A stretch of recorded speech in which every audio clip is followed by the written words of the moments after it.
할렐루야. 오늘 주일 예배에 오신 모든 성도님들 환영하고 축복합니다. 우리가 주일이 되면은 우리가 한 주간 각자의 삶과 또 직장에서 생활하다가 또 기쁨으로 만나서 하나님께 예배드리고 또 교제하는 그런 즐거운 시간인데, 이번에도 코로나 때문에 우리가 대면으로 모이지 못하고 비대면 예배로 모이게 됐습니다. 정부의 코로나 방역이 강화되고 또 강화되어서 이번 주와 또 다음 주 두 주간은 우리 교회는 대면 예배를 중단하고 비대면 예배로 드리게 되었습니다. 코로나에 대한 정부의 방역이나 또 언론의 기사에 보면은 이 교회가 많이 거론이 되고 있습니다. 그것도 이렇게 좋은 측면이 나타나는 것이 아니고 또 교회에 대한 그런 부정적인 면이 강조되고 있는 느낌을 받습니다. 또 이러할 때에 우리 대구의 모든 교계는 선제적으로 우리가 미리 두 주간을 비대면으로 하기로 했습니다. 저는 이 8월 15일부터 8월 22일까지 일주일간 정부 기관으로부터 이 코로나 조심하라는 문자를 하도 많이 와서 제가 한번 세어보니까 66회나 이렇게 문자를 받았습니다. 이 하루에 8번, 9번 이 문자 폭탄을 지금 코로나 주의하라는 거 받고 있습니다. 이제 이 코로나 방역 방법에 대해서는 하도 많이 받고 하도 많이 주의를 해서 확실하게 인지하고 있는 것 같습니다. 이 코로나 사태가 장기화됨으로써 코로나 때문에 힘들어하는 분들도 많아졌습니다. 어떤 사람은 이 경제적으로 힘들고 어떤 사람은 건강 의료적으로 힘들고 어떤 사람은 마음 심리적으로 힘들어하는 경우도 있습니다. 코로나 자체가 힘들게 할 뿐만 아니라 이 코로나를 대응하는 방역 지침을 준수하는 것, 이런 것 때문에도 힘들어하는 경우도 있습니다. 이 코로나에 걸리지 않아야 하고 또 코로나 방역도 잘 해야 할 때가 되었습니다. 이 코로나를 이용해서 돈을 버는 사람도 있고 또 코로나를 자신의 이익을 위해서 또 이용하는 그런 측면도 있을 수가 있습니다. 코로나는 우리의 생활도 힘들게 하고 또 코로나 방역은 교회로 하여금 신앙생활을 힘들게 하는 측면도 있습니다. 이제 우리는 이전의 신앙생활 패턴에서 보다 스스로 성경을 읽고 스스로 기도하고 또 스스로 현실 상황을 이겨나가야 하는 신앙을 필요로 하게 되었습니다. 이러한 때에 우리는 주일 예배를 오늘도 드리게 되었습니다. 저는 지난주에 이어서 요한복음 6장 41절에서 59절 말씀을 본문으로 해서 세상에 생명을 주는 떡을 먹고 나누라는 주제로 설교를 하겠습니다. 먼저 이 본문의 말씀을 천천히 정리를 해보겠습니다. 이 성경 본문은 예수님께서 가버나움 회당에서 회당에 모인 사람들을 가르치실 때에 하신 말씀입니다. 가버나움이라는 작은 동네에 회당이 있었습니다. 이 회당에는 이 안식일에 유대인들이 모여서 하나님께 예배를 드리고 또 율법을 공부하고 또 구약 성경을 배우고 또 사람들 간의 교제와 나눔이 있는 곳이 바로 회당입니다. 이 회당에는 주로 유대인들, 특히 남자들이 자주 모이는 곳이었습니다. 이 가버나움 회당에서 예수님께서 모이던 이 유대인들을 대상으로 말씀을 강론하셨는데 그 말씀이 오늘 본문입니다. 예수님이 강론하신 그 말씀의 내용이 유대인들에게 이해가 된 것이 아니라 유대인들에게 큰 의문을 제기하는 문제가 되었습니다. 예수님은 자신을 가리켜서 나는 하늘에서 내려온 떡이다고 말씀을 했기 때문에 그렇습니다. 이 말씀은 유대인들이 이해하지도 못했을 뿐만 아니라 유대인 사이에 큰 논쟁거리가 되었습니다. 유대인들이 이 말씀을 듣고 수군대기 시작한 것입니다. 이 사람은 요셉의 아들 예수가 아니냐? 그 부모를 우리가 아는데 자기가 지금 어찌하여 하늘에서 내려왔다 하느냐? 이 내용을 수군대고 있는 것입니다. 이 두 가지 질문이 예수님의 설명을 들었던 말씀을 들었던 유대인들 사이에 질문이 생겨난 것입니다. 그래서 예수님의 사상과 또 유대인들의 사상이 충돌되는 계기가 된 것입니다. 이 두 가지 질문이 해결되지 아니하면은 그동안 예수님이 행하신 모든 말씀과 사역이 논리적으로 부정되는 결과를 초래하게 됩니다. 즉 예수는 요셉의 아들이다. 그 부모를 우리가 다 알고 있다. 그런데 어찌하여 하늘에서 내려왔다고 하느냐? 이 질문에 대해서 예수님이 이어서 대답을 하고 계십니다. 예수님은 너희는 서로 수군거리지 말라고 했습니다. 자기들끼리 수군거려서 대답을 찾을 수가 없기 때문에 그렇습니다. 예수님의 그 설명을 더 자세히 들어야 그 궁금증을 해결할 수가 있습니다. 그리고 나를 보내신 아버지께서 이끌지 아니하시면 아무도 내게 올 수 없다. 그러나 아버지의 이끄심에 따라서 나에게 오는 자는 내가 마지막 날에 다시 살리리라고 예수님이 말씀을 했습니다. 그리고 예수님이 하늘에서 내려왔다는 말을 이해하지 못하고 있던 이 가버나움 유대인 회당에 모인 유대인들에게 예수님께서 이사야의 글을 인용해서 설명을 했습니다.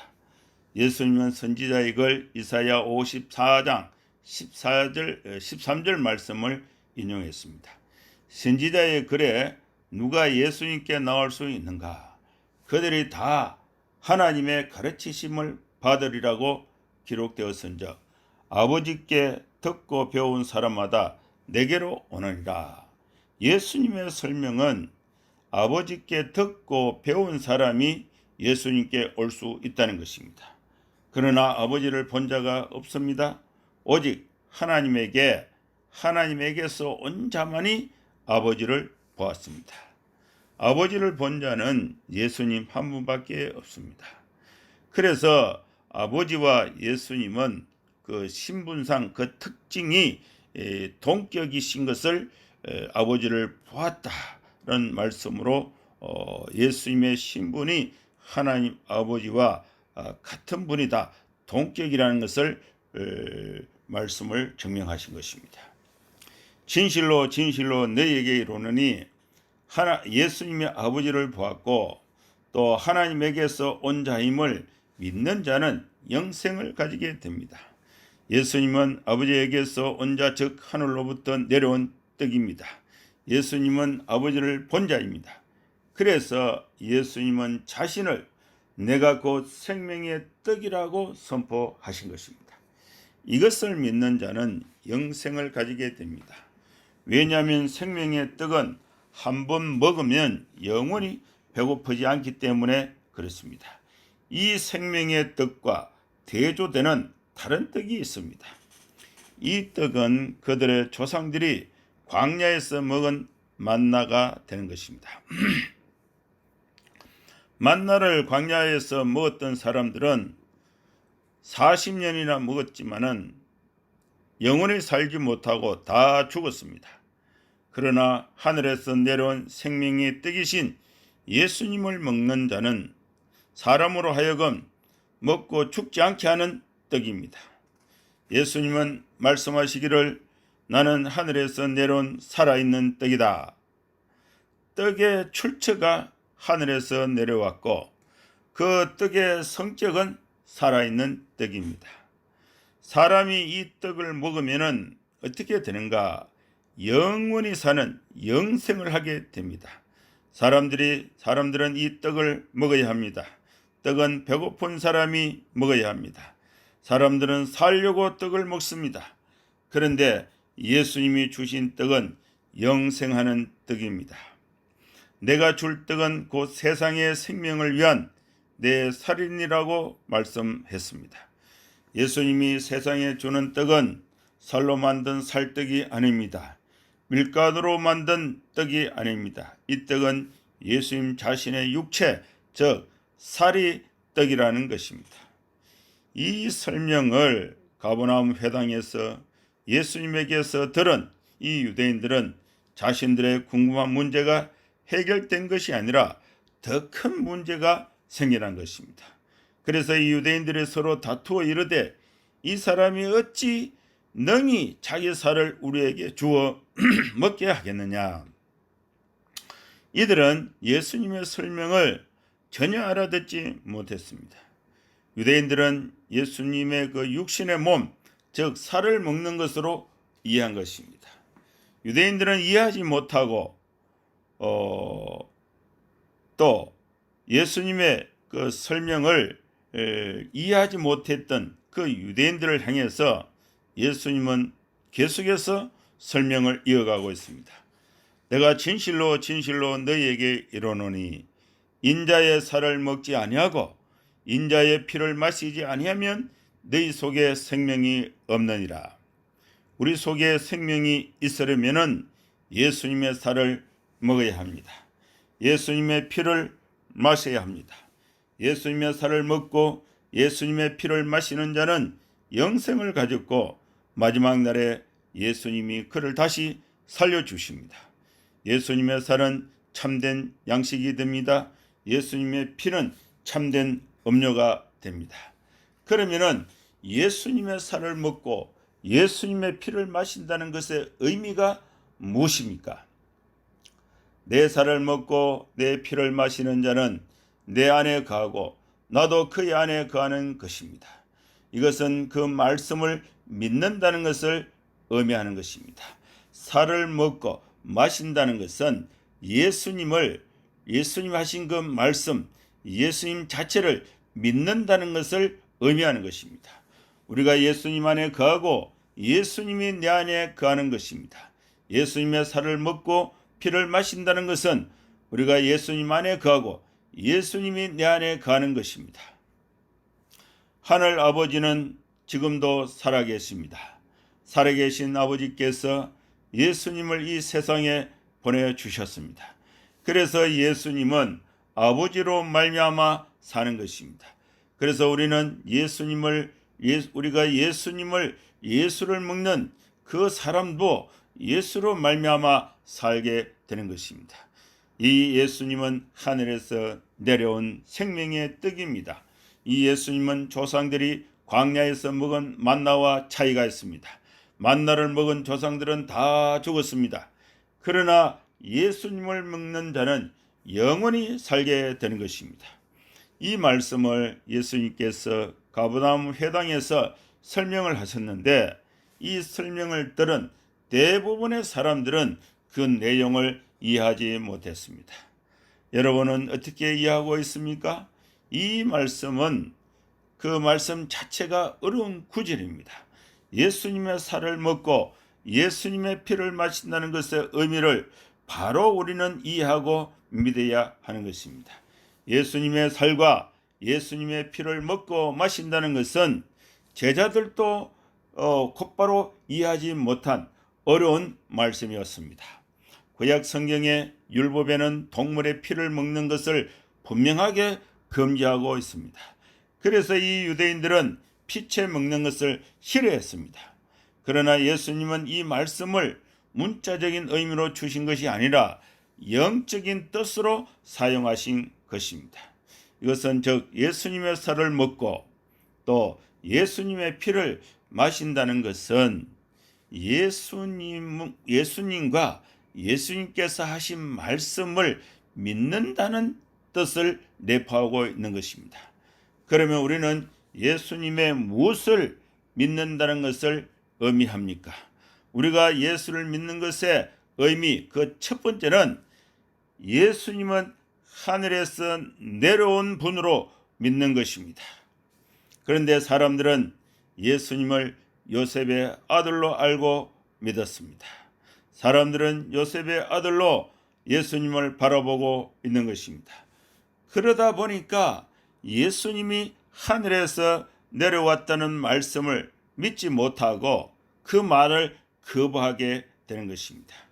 예수님이 하늘에서 내려왔다는 것을 어떻게 우리는 믿을 수가 있겠습니까? 예수님이 하신 말씀과 또 그 말씀이 포함하고 있는 의미가 현장에서 실천될 때에 그 말씀은 진실이 되고 진리가 되는 것입니다. 예수님이 말씀하신 것은 땅에서 다 현실로 이루어졌습니다. 그래서 예수님의 말씀이 현실이 됨으로써 예수님의 말씀은 진리임을 증명하신 것입니다. 예수님의 말씀이 현실이 된 것은 참된 것이 됨으로써 참된 것으로 인정이 되는 것입니다. 예수님의 말씀으로 물이 포도주가 되게 하신 것입니다.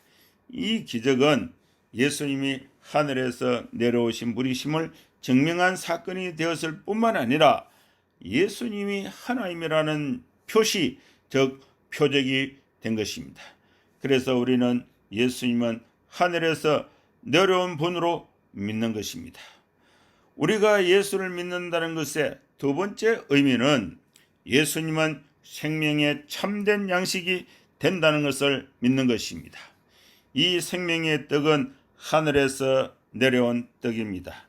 이것은 사람으로 하여금 먹고 죽지 않게 하는 떡입니다. 광야에서 먹고 죽은 만나와는 다른 것입니다. 예수님은 하늘에서 내려온 살아있는 떡입니다. 이 떡을 먹으면 영생하게 됩니다. 예수님이 주시는 떡은 예수님 육체의 살을 의미합니다. 예수님의 육체가 참된 양식이라는 의미가 되는 것입니다. 이 말씀은 성찬의 의미로 발전하게 됩니다. 그 다음에 우리가 예수를 믿는다는 것의 세 번째 의미는 예수님은 생명의 참된 음료가 된다는 것을 믿는 것입니다. 참된 음료는 예수님의 피를 의미합니다. 예수님의 살을 먹고 예수님의 피를 마신다는 의미는 예수님 안에 거한다는 것입니다. 또한 예수님도 그들 안에 거하는 것입니다. 참된 음료는 예수님의 피를 상징하고 성찬 때에는 포도주를 사용합니다. 생명의 참된 양식은 예수님의 살이고 참된 음료는 예수님의 피가 되는 것입니다. 그래서 우리 교회는 예수님의 살과 피에 대해서 그 의미를 새기면서 성찬을 시행하고 있습니다. 성찬에 대해서 화채설이 있고 공제설이 있고 기념설이 있습니다. 화채설은 가톨릭에서 주장합니다. 성찬할 때에 떡과 포도주를 그 신부가 들고 축사를 하면은 2000년 전 예수님의 살과 예수님의 피로 바뀌게 된다. 이것이 바로 화채설입니다. 공제설은 루트가 주장했습니다. 우리가 성찬할 때에 떡과 포도주를 나눌 때에 2000년 전에 십자가에 살과 피를 내어주신 예수님께서 그 성찬을 하는 그 공간에 함께 하신다. 이것이 바로 공제설입니다. 그 다음에 기념설이 있습니다. 우리 개혁교회가 이해하고 시행하는 성찬은 기념설입니다. 예수님의 살을 기념하고 예수님의 피를 기념해서 떡과 잔, 포도주를 나누는 것입니다. 우리는 예수님은 생명의 참된 음료가 된다는 것을 믿는 것이 바로 예수를 믿는다는 의미가 되는 것입니다. 그리고 우리가 예수를 믿는다는 의미의 넷째는 예수님은 세상의 생명을 위한 떡을 주셨다는 것을 믿는 것입니다. 떡은 배가 고픈 자에게 필요합니다. 음료는 목마른 자에게 필요한 것입니다. 이 세상에서 누가 배가 고프고 누가 목마른 자들입니까? 하나님을 모르고 예수님을 모르고 성경을 모르고 교회를 모르는 자들이 배고픈 자들이고 목마른 자들입니다. 예수님은 세상에 생명을 위한 떡을 주셨습니다. 예수님이 떡을 주시는 그 대상이 세상인 것입니다. 여기서 세상은 두 종류의 세상이 있습니다. 예수님이 떡을 주시는 그 대상이 그 세상을 나누면 두 종류의 세상이 있습니다. 첫째는 하나님을 믿는 세상이 있고 하나님을 믿지 않는 세상이 있습니다. 이것이 두 번째입니다. 그리고 이 세상을 바라보는 하나님의 관점을 우리는 성경을 통해서 알 수가 있습니다. 하나님은 세상을 이처럼 사랑했습니다. 하나님은 세상을 미워하신 것이 아니라 세상을 사랑하셨다는 것입니다. 하나님은 세상을 사랑하셔서 독생자 예수 그리스도를 이 땅에 보내주셨습니다. 생명의 떡으로 보내주신 것입니다. 생명의 참된 음료로 보내주신 것입니다. 예수님은 제자들에게 너희는 세상의 소금이다. 너희는 세상의 빛이라고 말씀했습니다. 이 예수님은 세상에 생명을 주는 떡이 되신 것입니다. 오늘날 우리 사회에는 교회에 대한 비난의 말이 많아졌습니다. 그 원인이 어디에 있습니까? 교회는 세상에 대한 이해를 바르게 가져야 합니다. 세상은 배가 고픈 상태에 있습니다. 세상은 목이 마른 상태에 있습니다. 그러나 우리 교회가 이 세상에 먹을 것을 주지 않고 마실 것을 주지 않으니까 이 세상이 교회를 원망하고 교회를 욕하는 그런 구조로 바뀌게 된 것입니다. 교회는 세상에 생명을 주는 예수님을 떡으로 나눠 줘야 합니다. 교회는 세상에 생명을 주는 예수님을 생명을 주는 예수님을 참된 음료로서 나눠줘야 하는 것입니다. 이것이 우리 교회가 가져야 하는 세상에 대한 교회의 사명이 되는 것입니다. 교회는 성경과 반대되는 운동이 세상에서 펼쳐지는 것을 반대해야 합니다. 교회는 동성애를 반대해야 합니다. 동성애가 합법화되면은 성경은 불법이 됩니다. 교회는 진화론을 반대해야 합니다. 진화론이 교과서에 실려서 교육이 되면은 성경은 비진리가 되는 것입니다. 하나님은 남자와 여자를 창조하셨습니다. 그리고 남자와 여자 가정을 이루어서 그 가정에 하나님이 축복을 주신 것입니다. 하나님은 세상 만물을 창조했습니다. 세상을 창조하신 하나님이 세상을 구원하시기 위해서 예수님을 메시아로 구세주로 생명의 떡으로 이 땅에 보내주신 것입니다. 이 예수님은 하늘에서 내려오신 생명의 떡입니다. 이 예수님은 생명의 참된 양식입니다. 이 예수님은 생명의 참된 음료가 됩니다. 이 예수님은 세상의 생명을 살리기 위해서 배고픈 자들에게 떡을 주셨습니다. 우리는 예수님을 믿고 예수님을 먹고 영생을 얻었습니다. 이제 우리는 이 예수를 세상에 전해서 세상을 구원하는 생명의 떡을 나누는 삶을 살아야 할 것입니다. 하나님께서 하늘로부터 내려서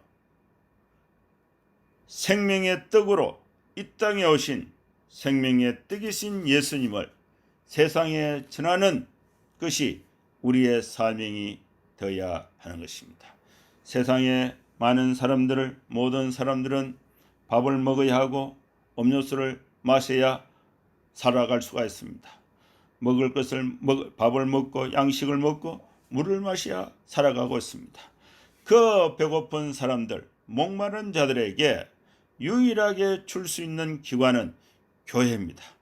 교회가 세상에 생명의 떡, 생명의 참된 음료를 나눠주지 않으니까 세상이 배가 고파서, 세상이 목이 말라서 아우성을 치고 교회를 욕하고 있는 것입니다. 여기에 우리의 사명을 이제 우리는 바르게 깨달아서 저들을 불쌍히 여기는 마음을 가지고 우리가 욕을 먹는다고 화낼 것이 아니라, 세상을 원망할 것이 아니라 우리 자신을 하나님 앞에서 겸허히 돌아보고 먹을 것을 나눠주고 마실 것을 나눠주는 교회의 사명을 깨닫고 성도의 사명을 깨닫고 그것을 실천하면서 살아갈 수 있는 저와 여러분 될 수 있기를 주의 이름으로 축원합니다. 한번 기도하겠습니다. 거룩하신 하나님 아버지, 지금 우리는 개인과 교회와 사회와 나라가 힘든 가운데 있습니다. 천지 만물을 창조하시고 인간의 생사 화복을 주관하신 전능하신 하나님께서 우리를 불쌍히 여겨주시고 우리의 모든 문제들과 어려움들을 해결할 수 있도록 힘과 은혜를 베풀어 주시옵소서. 우리 교회는 세상에 참된 양식이 되고 참된 음료가 되는 예수님을 겸허히 소개하고 하나님의 사랑을 실천하고 이웃을 섬기는 교회로서 거듭나게 하여 주시옵소서. 예수님의 이름으로 기도하옵나이다. 아멘. 여러분 감사합니다. 다음 주에 뵙도록 하겠습니다.